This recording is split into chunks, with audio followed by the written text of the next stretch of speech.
Bismillahirrahmanirrahim. Assalamualaikum warahmatullahi wabarakatuh. Video kali ini saya akan membahas terkait dengan pengantar farmakologi mengenai obat dan penjelasan perjalanan obat di dalam tubuh yang meliputi aspek farmasetik, farmakokinetik, dan farmakodinamik. Nah, sebelum kita memulai ke materi, hendaknya kita membaca basmalah bersama-sama. Bismillahirrahmanirrahim. Nah, sekarang kita perlu mengetahui apa sih obat itu. Jadi, obat itu adalah suatu senyawa yang bereaksi di dalam tubuh. Artinya bahwa terjadi interaksi dengan molekul target di dalam tubuh. Selain itu, obat ini juga menstimulasi atau menghambat proses fisiologi normal. Jadi, kalau kita lihat definisi ini, itu menyiratkan aksi obat di dalam tubuh. Sedangkan kalau menurut Undang-Undang Nomor 36 Tahun 2009 tentang Kesehatan, di undang-undang ini didefinisikan bahwa obat itu merupakan bahan atau paduan bahan termasuk produk biologi yang digunakan untuk mempengaruhi atau menyelidiki sistem fisiologi atau keadaan patologi dalam rangka untuk melakukan penetapan diagnosis, pencegahan, penyembuhan, pemulihan, peningkatan kesehatan, dan kontrasepsi untuk manusia. Jadi kalau kita lihat definisi menurut Undang-Undang Nomor 36 Tahun 2009 tentang kesehatan ini menyiratkan bahwa tujuan dari penggunaan obatnya itu sendiri. Selanjutnya, apa sih tujuan pengobatan itu dilakukan? Nah, jadi tujuan pengobatan itu dilakukan yang pertama untuk penetapan diagnosa atau penetapan diagnosis medis. Nah, biasanya penentuan diagnosa medis ini merupakan penentuan kondisi kesehatan yang sedang dialami oleh seseorang sebagai dasar untuk pengambilan keputusan medis untuk prognosis dan pengobatan.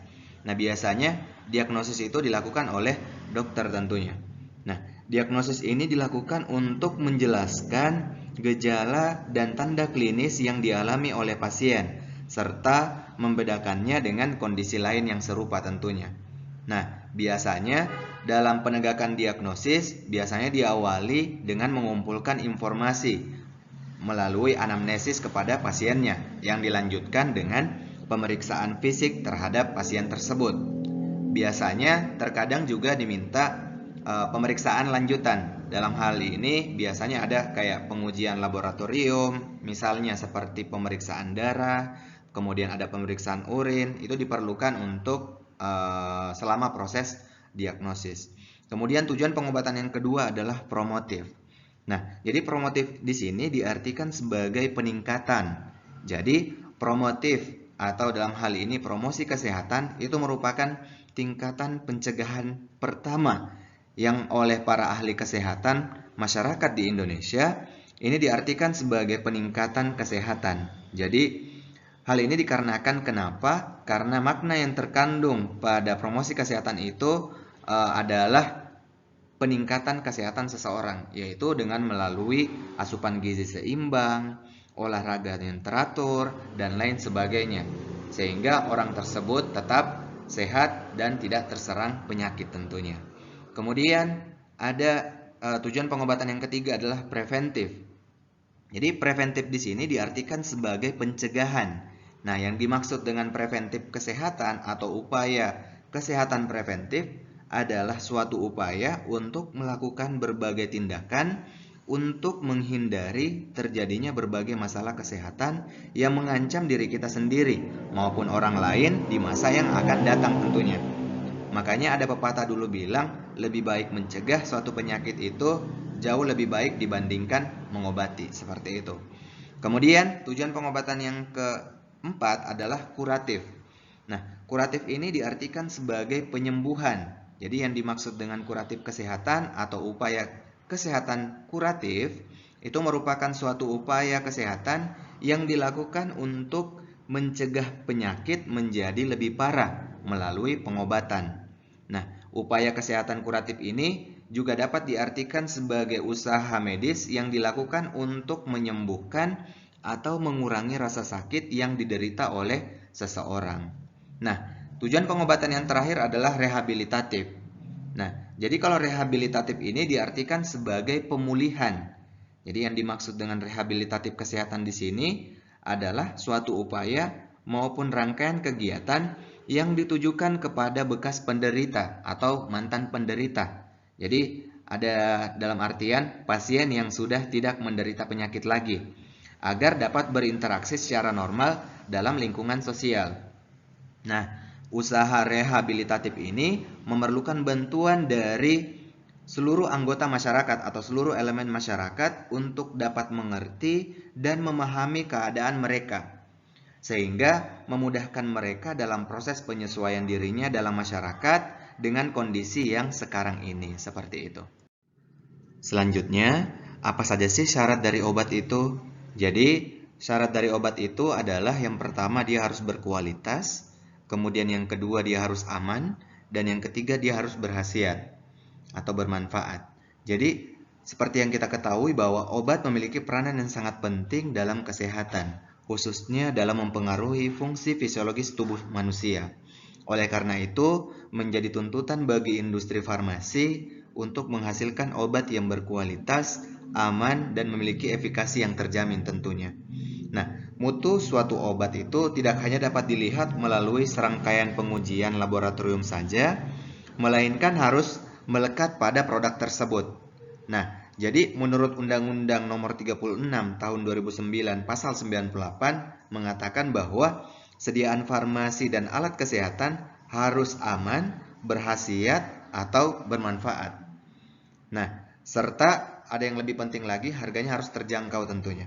Nah, suatu produk farmasi dapat dikatakan memiliki mutu yang baik apabila produk farmasi tersebut memiliki khasiat yang baik dan aman saat digunakan. Nah, menurut Undang-Undang Nomor 36 Tahun 2009 Pasal 105 dinyatakan bahwa sediaan farmasi berupa obat atau bahan baku obat harus memenuhi syarat Farmakope Indonesia atau buku standar lainnya, di mana sediaan obat yang memiliki kualitas yang baik akan memberikan efek terapi yang baik. Nah, salah satu persyaratan mutu obat itu adalah kadar yang dikandung harus memenuhi persyaratan kadar yang tercantum dalam Farmakope Indonesia. Nah, selain itu juga harus memperhatikan mutu obat yang akan beredar juga harus memiliki syarat mutlak, yaitu aman dan bermanfaat. Jadi oleh karena itu perlu adanya sistem yang dapat menjamin syarat mutlak tersebut sehingga harus terpenuhi bukan hanya saat obat itu didaftarkan atau setelah diproduksi dari pabrik, namun saat obat didistribusikan hingga saat digunakan oleh pasien. Selanjutnya, kita masuk ke proses perjalanan obat. Jadi, bagaimana sih proses perjalanan obat itu sampai memberikan suatu efek? Tentunya dia harus mengalami atau melewati banyak proses tentunya di dalam tubuh. Jadi, secara garis besar, apa saja prosesnya itu terbagi menjadi beberapa fase. Fase yang pertama adalah fase farmaseutik. Jadi, kalau kita berbicara fase farmaseutik ini berkaitan dengan preformulasi dan formulasi dari suatu sediaan sampai terjadi proses pelepasan zat aktif dari sediaan tersebut. Kemudian masuk ke fase farmakokinetik. Ini berhubungan dengan nasib obat di dalam tubuh. Jadi ini berhubungan dengan fase absorpsi, distribusi, metabolisme atau biotransformasi sampai obat itu diekskresikan.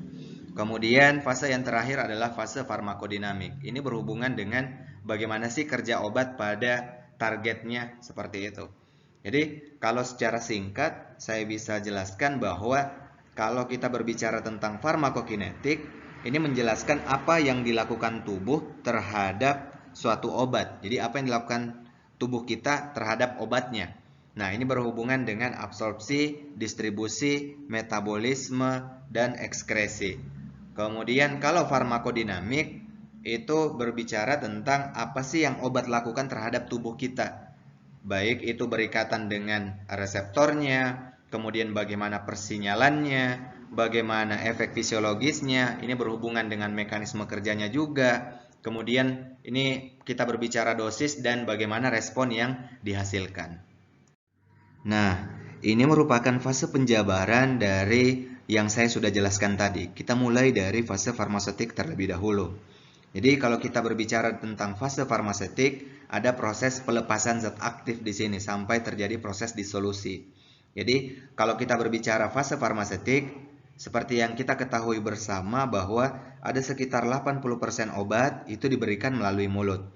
Oleh karena itu, fase farmaseutik ini merupakan fase pertama dari kerja suatu obat. Nah, tidak 100% dari sebuah tablet itu merupakan obat tentunya. Jadi ada bahan tambahan lain yang dicampurkan dalam pembuatan obat tersebut sehingga obat tadi dapat mempunyai ukuran tertentu dan tentunya akan mempengaruhi kecepatan disolusi obat tersebut. Jadi kalau misalnya saya contohkan tablet, jadi tablet ini terdiri dari zat aktif ditambah eksipien. Kemudian dia harus terjadi proses pelepasan zat aktif dulu atau proses liberasi. Kemudian dari tablet atau pil tadi harus mengalami proses disintegrasi dulu menjadi partikel-partikel kecil supaya dia dapat larut ke dalam suatu cairan. Nah, dalam hal ini masuk ke proses disolusi atau pelarutan zat aktif tadi. Nah, ketika zat aktif tadi sudah terlarut ke dalam cairan, kemudian nantinya zat aktif tadi terabsorpsi atau terjadi proses penyerapan di sini. Nah, selanjutnya kalau sudah masuk ke fase farmaseutik, kemudian dia akan masuk ke proses fase farmakokinetik. Jadi kalau fase farmakokinetik ini berhubungan dengan absorpsi, distribusi, metabolisme atau biotransformasi, dan proses ekskresi sampai obat itu dikeluarkan melalui ginjal tentunya. Nah, selanjutnya kita masuk ke proses atau fase farmakodinamik. Nah, jadi kalau fase farmakodinamik ini berhubungan dengan tempat kerja dan bagaimana sih obat itu sampai berikatan dengan reseptornya sampai memberikan efek secara farmakologi. Nah, efeknya ini baik itu berupa efek klinis ataupun memberikan efek toksik. Jadi bisa saya katakan bahwa kalau fase farmakodinamik ini merupakan fase interaksi obat dengan reseptornya di jaringan targetnya. Nah, jadi interaksi antara obat dengan reseptor itu menghasilkan perubahan transduksi sinyal pada tingkat molekuler, seluler, organ, dan jaringan. Oke, selanjutnya ini berhubungan dengan fase farmakokinetik yaitu ATMA. Jadi kan tadi seperti yang saya sudah bilang bahwa kalau fase farmakokinetik ini berhubungan dengan absorpsi, distribusi, metabolisme atau biotransformasi sampai obat itu diekskresikan. Jadi kita mulai dari fase absorpsi, kemudian masuk ke proses distribusi. Nah, ketika obat itu masuk ke proses distribusi, jadi di dalam tubuh itu obat terdapat dalam dua bentuk, yaitu ada dalam bentuk bebas dan ada obat yang dalam bentuk terikat dengan makromolekul atau protein. Nah, pertanyaan saya adalah yang mana obat yang berefek itu?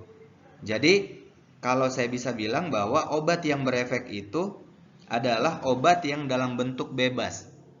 Mengapa? Karena obat yang dalam bentuk bebas itu merupakan obat yang aktif secara farmakologis dan dapat berdifusi keluar dari sirkulasi sistemik sehingga distribusinya lebih luas. Tetapi obat yang terikat dengan protein plasma itu tidak aktif secara farmakologis dan dia itu tidak dapat berdifusi sehingga banyak yang berada di sirkulasi sistemik dan distribusinya juga terbatas.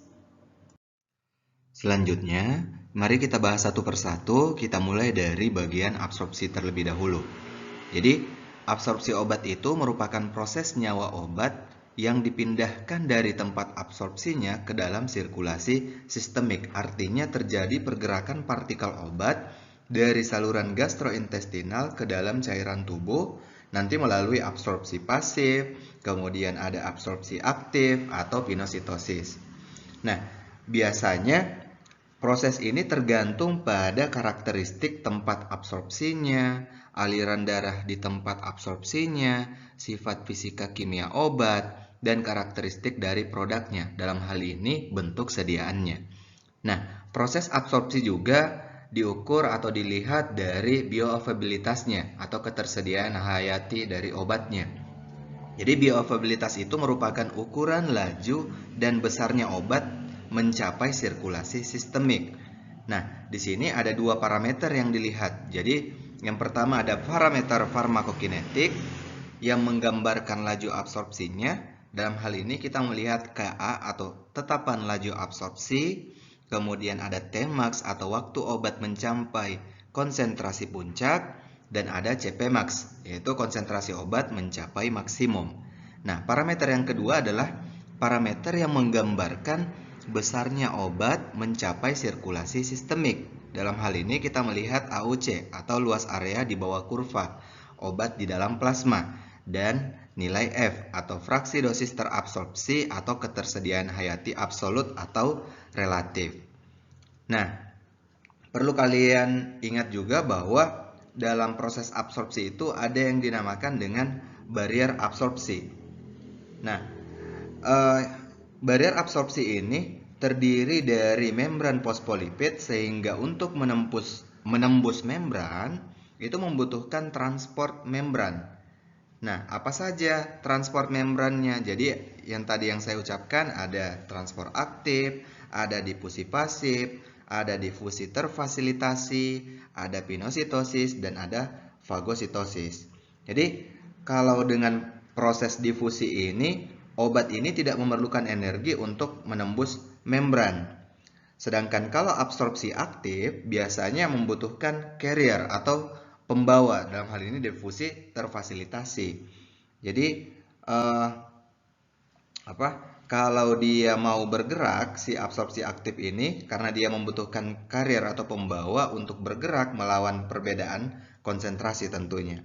Nah, biasanya membutuhkan enzim atau protein yang dapat membawa obat-obat tersebut sehingga bisa menembus suatu membran. Sedangkan kalau misalnya pinositosis, itu berarti bahwa untuk membawa obatnya menembus membran itu dengan cara atau dengan proses menelan seperti itu. Nah, membran gastrointestinal itu terutama terdiri dari lemak dan protein, sehingga obat-obat yang larut dalam lemak itu cepat menembus membran gastrointestinal. Sedangkan obat-obat yang larut dalam air itu membutuhkan carrier, baik berupa enzim maupun protein untuk melewati membran tersebut. Nah, jadi perlu kalian ingat bahwa obat-obat yang larut dalam lemak dan tidak bermuatan itu diabsorpsi lebih cepat daripada obat yang larut dalam air yang bermuatan. Selanjutnya, kita masuk ke proses farmakokinetik yang kedua adalah fase distribusi. Nah, apa sih distribusi obat ini? Jadi, distribusi obat ini merupakan tahap farmakokinetika setelah proses absorpsi obat mencapai sirkulasi sistemik. Jadi, obat ini didistribusikan ke berbagai bagian tubuh melalui aliran darah. Apa saja faktor yang mempengaruhi proses distribusi ini? Yang pertama ada karakteristik jaringan. Jadi di sini dalam artian ada pengaruh dari aliran darah, koefisien partisi, dan kelarutannya di dalam lemak. Kemudian yang kedua ada berhubungan dengan status penyakit yang dapat mempengaruhi fisiologi tubuh seseorang, berarti berhubungan dengan patologi. Selanjutnya ikatan obat dengan protein, baik itu pada plasma maupun pada otot atau jaringan, dan juga berkaitan dengan afinitas terhadap organ atau jaringan. Jadi bisa saya katakan bahwa darah di sini memiliki peranan yang sangat penting dalam proses distribusi. Kenapa saya bilang demikian? Karena pada awal distribusi, obat ini mengikuti aliran darah menuju jaringan atau organ yang mempunyai perfusi yang tinggi dengan darah, seperti contohnya pada jantung, paru-paru, ginjal, hati, sehingga cepat terjadi proses keseimbangan dengan sirkulasi sistemik. Sehingga ini merupakan kompartemen yang sama dengan sirkulasi sistemik. Makanya ini disebut sebagai kompartemen sentral. Nah, pada tahap berikutnya, obat ini terdistribusi ke jaringan lemak, tulang, otot, kulit, dan jaringan ikat yang mempunyai perfusi yang lebih rendah. Nah, biasanya obat-obat yang termasuk ke dalam golongan ini adalah obat-obat yang mempunyai sifat yang polar, yang artinya banyak berada dalam sirkulasi sistemik. Makanya dia dikelompokkan dalam obat yang mengikuti model kompartemen 1, seperti itu. Nah, selain itu, apalagi yang memiliki peranan penting dalam proses distribusi adalah ikatan proteinnya. Jadi perlu kalian ketahui bahwa di dalam tubuh obat itu terdapat dalam bentuk ada dua bentuknya. Jadi yang pertama obat yang dalam bentuk bebas dan obat yang dalam bentuk terikat dengan makromolekul atau protein. Jadi pada umumnya obat ini terikat dengan protein plasma atau jaringan. Nah, yang sebagian besar itu berikatan dengan obat. Dalam hal ini contohnya ada albumin, ada globulin, ada alfa-1 asam glikoprotein dan lipoprotein. Nah, obat-obat yang sifatnya asam lemah itu banyak terikat dengan albumin. Tetapi obat yang sifatnya basa lemah itu dengan alfa-1 asam glikoprotein dan lipoprotein. Nah, biasanya sifat ikatannya itu bersifat reversible. Nah, jadi obat dalam bentuk bebas ini adalah obat yang aktif secara farmakologis dan dapat berdifusi keluar dari sirkulasi sistemik sehingga distribusinya lebih luas. Tetapi obat yang terikat dengan protein plasma itu tidak aktif secara farmakologis dan tidak dapat berdifusi sehingga banyak berada di sirkulasi sistemik dan distribusinya pun terbatas.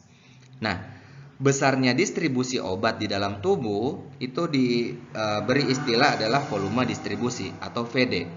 Jadi volume distribusi obat ini merupakan volume di mana obat tersebut terlarut di dalam tubuh, seperti itu. Selanjutnya kita masuk ke proses farmakokinetik yang ketiga. Ini berhubungan dengan proses metabolisme atau dikenal dengan biotransformasi juga. Jadi metabolisme ini adalah keseluruhan reaksi kimia biotransformasi baik pada zat-zat endogen maupun zat-zat eksogen yang terjadi secara enzimatik.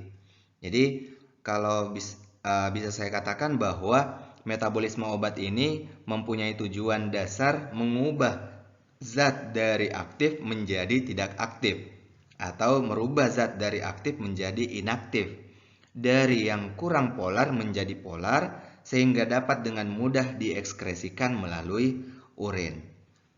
Nah, biasanya proses metabolisme paling besar itu terjadi di hati. Meskipun itu dapat juga terjadi di kulit, jaringan, paru-paru, saluran cerna, dan ginjal. Kemudian biasanya proses metabolisme tersebut terjadi di retikulum endoplasmik, sitosol, mitokondria, dan membran plasma.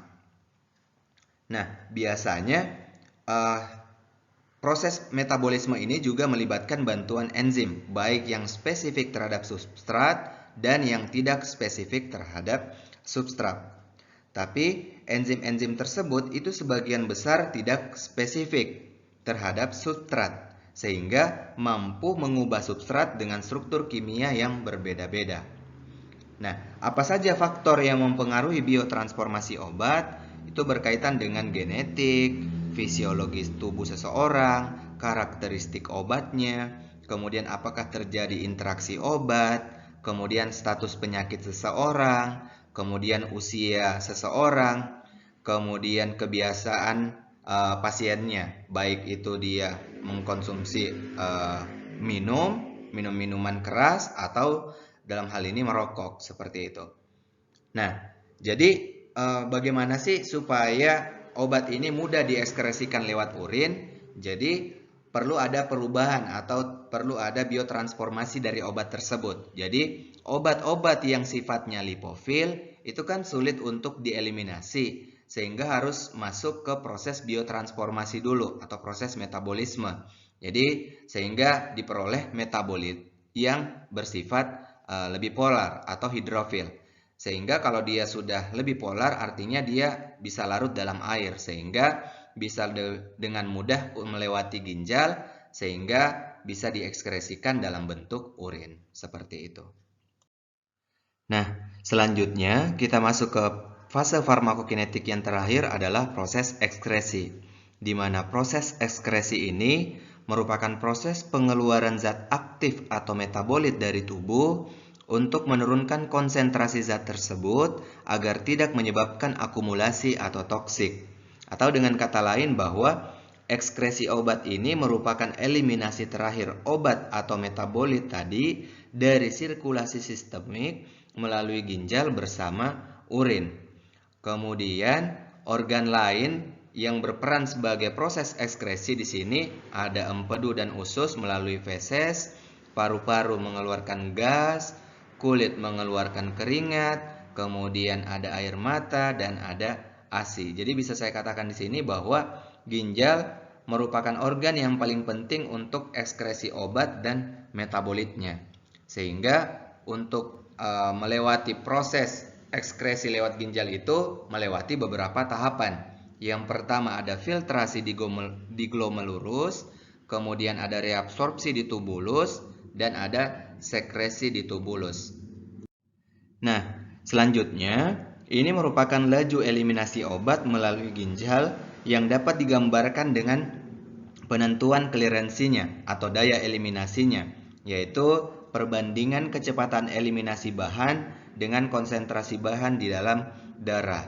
Jadi rumusnya kurang lebih seperti ini. Daya eliminasi atau klirensi sama dengan U dikali V per P dalam satuan mili per menit. Di mana U itu merupakan konsentrasi bahan dalam urin, V itu merupakan volume urin, dan P itu adalah konsentrasi bahan di dalam plasma. Nah, apa faktor yang mempengaruhi proses ekskresi ini adalah pH urin. Jadi pH urin di sini sangat mempengaruhi jumlah yang akan diekskresikan. Di mana obat yang bersifat basa lemah biasanya pH-nya lebih rendah sehingga mudah untuk diekskresikan, atau dalam artian ekskresinya bisa meningkat kalau pH-nya itu bersifat basa lemah dan istilahnya sangat kurang, sangat kecil.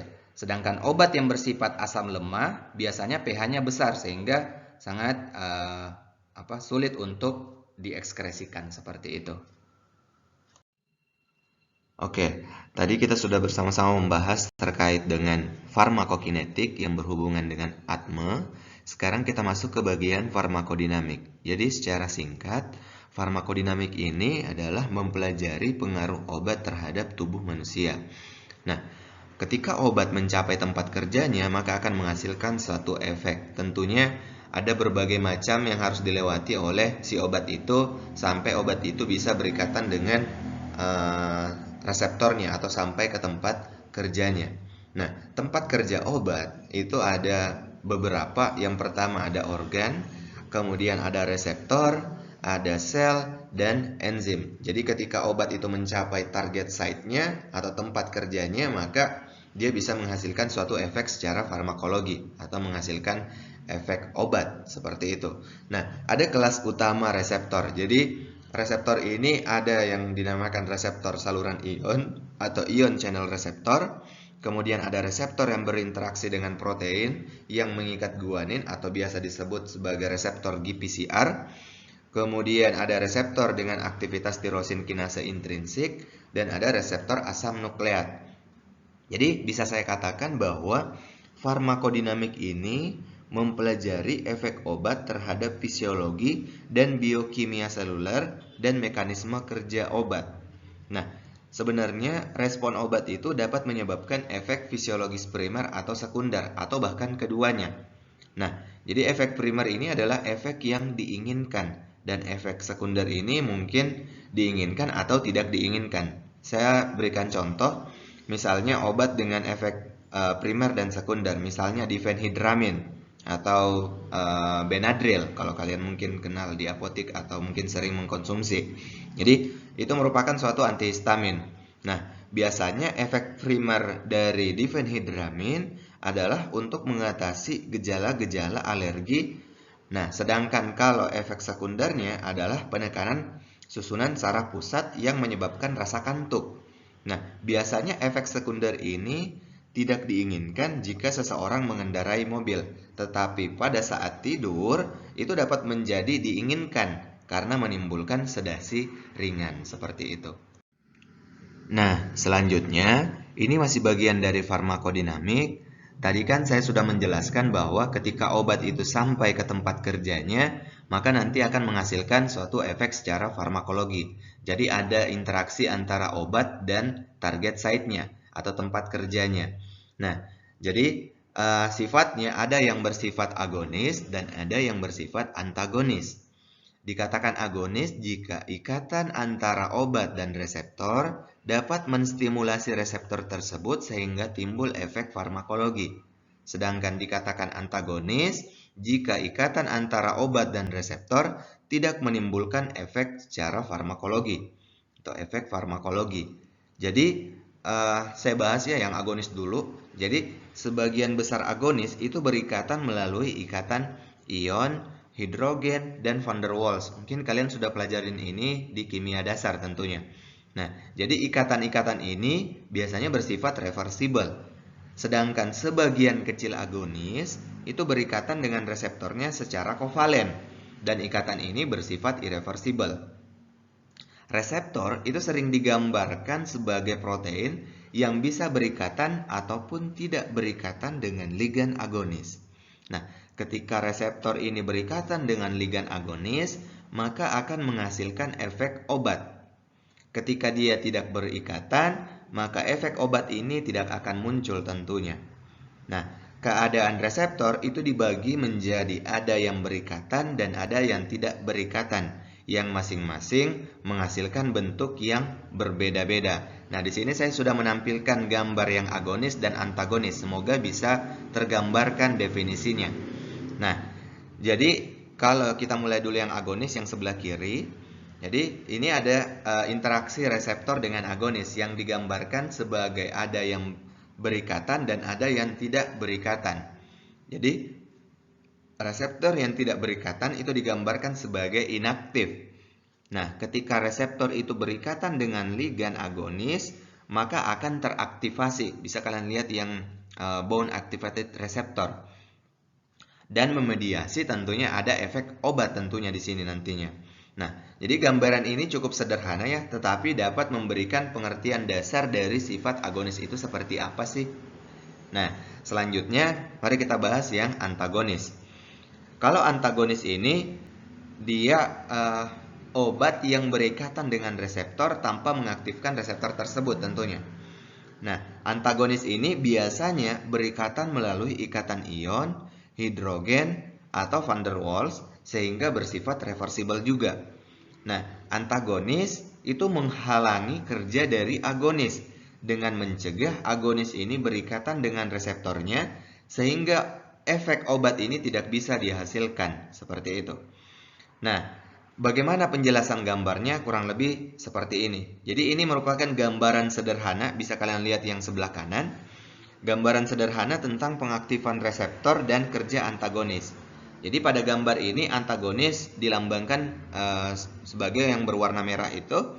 Dia nantinya berikatan dengan reseptornya, tetapi tidak menyebabkan aktivasi.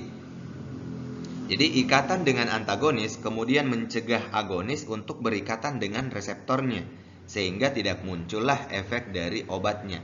Nah, jika ikatannya itu reversible, makanya dia disebut sebagai antagonis kompetitif. Nah, jika dia tidak reversible, makanya dia disebut sebagai antagonis non-kompetitif. Seperti itu.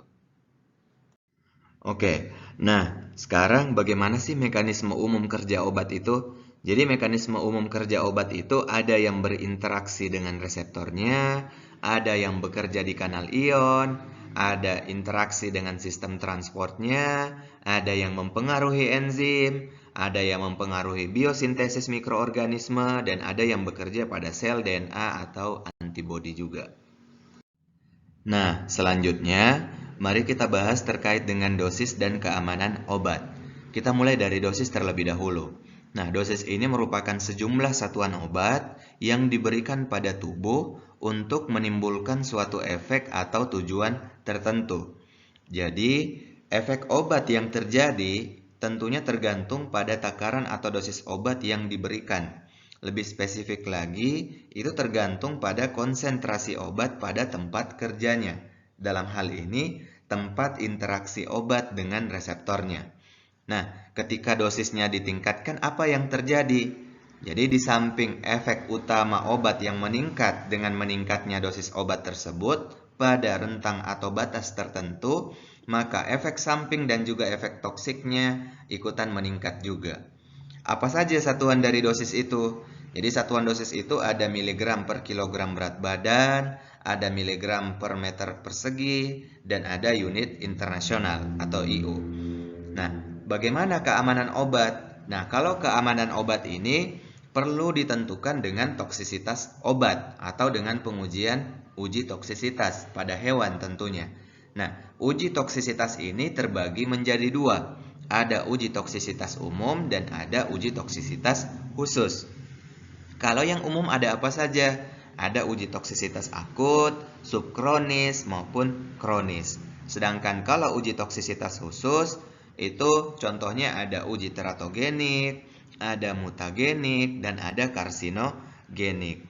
Jadi, keamanan obat ini ditentukan dengan nilai IT atau indeks terapi. Nah, makin besar indeks terapi obat, maka makin aman obatnya. Makanya, untuk indeks terapi obat ini ditentukan dengan rumus LD50 dibagi dengan ED50. Nah, selanjutnya, ini masih bagian dari penjelasan mengenai indeks terapi. Jadi kan indeks terapi itu apa sih sebenarnya? Jadi indeks terapi itu secara singkatnya menunjukkan margin keamanan obat. Jadi di sini bisa saya katakan bahwa keamanan obat merupakan hal yang paling utama tentunya. Kenapa? Karena indeks terapeutik ini memperkirakan batas keamanan suatu obat dengan menggunakan rasio yang mengukur dosis terapeutik efektif pada 50% hewan atau biasa disingkat dengan ED50 dan dosis letalnya atau dosis mematikannya pada 50% hewan atau biasa disingkat dengan LD50. LD50 atau lethal dose 50 itu apa sih sebenarnya? Jadi, dosis yang menyebabkan kematian pada 50% hewan percobaan. Sedangkan kalau ED atau effective dose 50, yaitu dosis yang menyebabkan efek pada 50% hewan percobaan. Jadi, obat-obat dengan indeks terapeutik rendah itu mempunyai batas keamanan yang sempit. Makanya dosis obat mungkin perlu dilakukan penyesuaian dan kadar obat dalam plasma atau serumnya perlu dipantau karena sempit jarak keamanan antara dosis efektif dan dosis letalnya. Nah, bagaimana dengan obat dengan indeks terapi tinggi? Itu kalau obat-obat dengan indeks terapeutik tinggi mempunyai batas keamanan yang lebar dan tidak begitu berbahaya dalam menimbulkan efek toksik. Makanya kadar obat dalam plasma atau serumnya tidak perlu dimonitor secara rutin bagi obat-obat yang mempunyai indeks terapeutik yang tinggi, seperti itu. Nah, sekarang mari kita bahas indikasi dan kontraindikasi. Mungkin teman-teman semua sering membeli obat di apotik, biasanya kan kalian menemukan ada keterangan indikasi dan kontraindikasi. Sebenarnya apa sih indikasi dan kontraindikasi ini? Jadi indikasi ini merupakan kegunaan obat atau keadaan penyakit obat tersebut diperlukan. Jadi harus disesuaikan dengan indikasi obatnya. Nah, contohnya misalnya antibiotik untuk mengatasi infeksi bakteri. Sedangkan misalnya analgetik untuk obat nyeri atau untuk mengatasi nyeri. Sedangkan kalau ekspektoran indikasinya untuk batuk berdahak. Sedangkan kalau kontraindikasi itu merupakan keadaan tidak bolehnya obat digunakan pada kondisi tertentu. Contohnya misalnya kortikosteroid, itu tidak boleh diberikan pada bayi dan anak pada masa pertumbuhan. Makanya ketika kalian mengkonsumsi obat, itu harus dilihat tanda peringatan-peringatan dari obatnya. Kenapa? Karena kalau misalnya kalian melihat tanda peringatan di sini, makanya perlu dilakukan pemakaian secara hati-hati karena berhubungan dengan efek samping yang dapat timbul. Sama halnya mungkin kalian melihat obat bebas terbatas. Dia kan sebenarnya tergolong obat keras. Ketika tidak dibaca kotak yang P1 sampai P6-nya itu, maka nantinya dia akan berubah menjadi obat keras. Kalau tidak diperhatikan dengan baik-baik atau tidak dilakukan pemakaian secara hati-hati terkait obat-obat bebas terbatas tersebut. Nah, sebenarnya bukan hanya obat bebas terbatas saja, obat-obat yang lain juga perlu dibaca. Misalnya keterangan-keterangan pada brosur obat itu perlu dibaca karena berkaitan dengan keamanan pasiennya itu sendiri. Nah, selanjutnya ada yang disebut sebagai obat off-label. Nah, obat off-label ini apa sih sebenarnya? Jadi, obat off-label ini merupakan obat di luar indikasi yang tertera dalam label dan belum atau di luar persetujuan oleh badan atau lembaga yang berwenang. Kalau di Indonesia itu ada Badan POM, kalau di luar negeri itu ada FDA atau Food Drug Administration, seperti itu. Selanjutnya, kita masuk ke interaksi obat. Jadi kalau interaksi obat itu berarti ada interaksi antara penggunaan satu atau lebih obat, seperti itu. Nah, jadi interaksi obat itu merupakan pengaruh satu obat terhadap obat lain ketika diberikan bersamaan, maka akan menimbulkan perubahan efek. Nah, perubahan efeknya ini bisa saja naik atau turun. Kalau dia naik, maka akan menyebabkan efek toksik. Kalau efeknya turun, maka akan menyebabkan hilang efeknya atau tidak ada efeknya, seperti itu. Nah, interaksi obat ini ada yang sifatnya menguntungkan dan ada yang sifatnya merugikan. Yang menguntungkan ini ketika dikombinasikan obatnya, apakah antara satu atau lebih obat ini efek sampingnya turun atau efek farmakologinya naik, seperti itu. Sedangkan kalau efek yang merugikan biasanya antara obat satu dengan obat B ketika dikombinasikan, apakah dia bisa menyebabkan efek toksik atau efek farmakologinya turun, seperti itu. Nah, selanjutnya bagaimana sih mekanisme interaksi obat itu? Jadi kan tadi seperti yang saya sudah jelaskan bahwa interaksi obat ini kan pengaruh satu obat dengan obat yang lain. Jadi ada penggunaan obat satu atau lebih. Nah, ketika digunakan secara bersama-sama, maka akan menimbulkan perubahan efek tentunya. Nah, bagaimana mekanisme interaksi obatnya? Jadi terbagi menjadi dua interaksi di sini. Jadi ada interaksi secara farmakokinetik dan ada interaksi secara farmakodinamik. Kalau interaksi farmakokinetik berarti berhubungan dengan proses ATME atau absorpsi, distribusi, metabolisme, dan ekskresi. Jadi interaksinya itu pada tahap ini. Nah, jadi maka akan menimbulkan perubahan konsentrasi obat di dalam plasma. Sedangkan kalau interaksi farmakodinamik di sini berhubungan dengan interaksi pada tempat kerjanya atau reseptornya. Maka nanti efeknya adalah perubahan kerja obat. Nah, hasil interaksinya bisa menimbulkan efek sinergis atau potensiasi, antagonis atau inhibisi, indiferen, sumasi, supraadisi, dan infraadisi, seperti itu. Selanjutnya, kita masuk ke penjelasan bioritma kerja obat. Jadi, aktivitas fungsi organ itu dipengaruhi oleh waktu atau bioritmik. Makanya dikenal dengan istilah kronofarmakologi. Nah, kronofarmakologi itu apa sih sebenarnya? Jadi, waktu pemakaian obat sebagai parameter pertimbangan dalam penggunaan obat.